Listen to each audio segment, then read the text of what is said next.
ఇప్పటికైనా నేను ఇటువంటి పిచ్చి చర్యలు బంద్ చేసుకోవాలని పోలీసులను కోరుతున్నా. వాళ్ళ అధికార కాంగ్రెస్ పార్టీ వాళ్ళు అధికారంలో ఉన్నారు, ఏం చేసినా చెల్తదనేటటువంటి భ్రమలలో వాళ్ళు ఉన్నారు.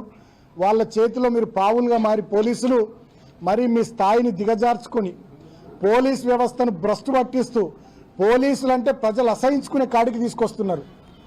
మొన్న మా ఇంటి దగ్గర కూడా పెద్ద ఎత్తున నన్ను అరెస్ట్ చేసే సందర్భంలో మా కార్యకర్తలు నిరసన తెలిపితే శాంతియుతంగా వాళ్ళ మీద లాఠీచార్జ్ చేశారు. డీసీపీ అంటాడట, ఏసీపీ అంటాడట, కొట్టుర్రా కొడుకుల్ని అని. సరే కొట్టిర్రు, ఓకే, మంచి, ఓకే, మీ టైం కొట్టిరు కదా, సరే మంచిది, సంతోషం. అదే రోజు 17వ రోజు కూడా మా కార్యకర్తలను కొట్టిర్రు, 18వ రోజు ఇక్కడ కొట్టిర్రు. తర్వాత నన్ను హాస్పిటల్ నుండి టెస్టులు చేయించి కోర్టుకు తీసుకుపోయే క్రమంలో మా కార్యకర్తలు అక్కడ నన్ను చూస్తానికి వస్తే అక్కడ లాఠీచార్జ్ చేసి రైబీ చౌరస్తాలో కోర్టు దగ్గర కూడా అత్యుత్సాహంతో నన్ను జైలుకు తీసుకొని పోయేటప్పుడు అప్పుడు కూడా మా కార్యకర్తల మీద లాఠీచార్జ్ చేసిర్రు. సరే ఓకే, సంతోషం, బాగా కొట్టిర్రు, బాగా కొడుతుర్రు, బాగా ఇబ్బందులు పెడుతుర్రు మమ్మలను.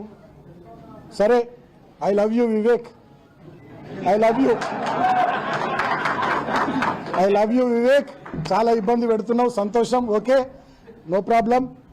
సరే, కానీ ఏదేమైనా అంతిమంగా ఒక మాట మాత్రం నేను తెలియజేస్తూ ఉన్నా, ఏది వట్టిగా పోదు, అన్ని ప్రజలు గమనిస్తూ ఉన్నారు. ఇవాళ మేమేందో మీరేందో ప్రజల ముందే అన్ని ప్రజాక్షేత్రంలో ఉన్నాయి. మేము ఎట్లా ప్రవర్తిస్తున్నాం, మీరు ఎట్లా ప్రవర్తిస్తున్నారో రాష్ట్ర ప్రజలు చూస్తూ ఉన్నారు, కేతన్పల్లి మున్సిపాలిటీ ప్రజలు చూస్తూ ఉన్నారు. అంతిమంగా ప్రజాస్వామ్యంలో ప్రజలు గొప్పోళ్ళు, ప్రజలు ఇక్కడ తీర్పు ఇచ్చిర్రు ఆల్రెడీ ఎన్నికకు సంబంధించి. అయినా కూడా నువ్వు సైంధవుడిలాగా అడ్డం పడుతూ ఉన్నావు, దాన్ని కూడా గమనిస్తూ ఉన్నారు. డెఫినెట్గా రాబోయే రోజుల్లో సరే ప్రజలే మీ విషయంలో ఏం చేయాలో ప్రజలే ఆలోచిస్తారు.